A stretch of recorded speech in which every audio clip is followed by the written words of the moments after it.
अस्सलाम वालेकुम। तो क्या हुआ अगर तुम्हें वो एक शय ना मिली जो तुम चाहते थे? दिल टूटा है ना, दर्द हो रहा है, यूँ लग रहा है जैसे अब कोई ख्वाहिश बाकी ना रही हो। एक बार ज़रा नज़र उठाकर ऊपर देखो। नहीं देखना चाहते तो बस एक मरतबा आंखें बंद करके अपने दिल में झांको। महसूस हुआ वो तुम्हें देख रहा है, तुम्हें सुन रहा है। तुम्हारी तकलीफ़ उसकी नज़र से पर दूर नहीं, वो सब जानता है। अनकरीब वो तुम्हें इतना अता करेगा, तुम राज़ी हो जाओगे इंशाअल्लाह।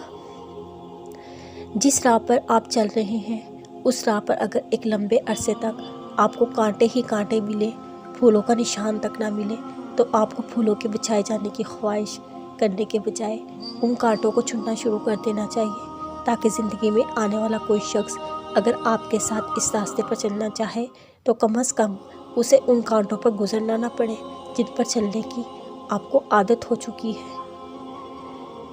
खुदारा अपना मुवाज़ना दूसरों के साथ करके ख़ुद को कम्प्लेक्स का शिकार ना करें। ऐसा ना सोचे कोई दूसरा शख्स आपसे बेहतर क्यों है, आप उससे ज़्यादा बेहतर बन सकते हैं। कौन सा काम है जो आप करना चाहें और ना कर पाएँ? क्या आपके पास जहानत नहीं, या खुदा ना वास्ता आप अपाहज हैं? नहीं ना, देर तो सिर्फ कोशिश करने की है। फिर ऐसा क्यों सोचते हैं जो चीज़ें दूसरों के पास हैं वो आपके पास क्यों नहीं?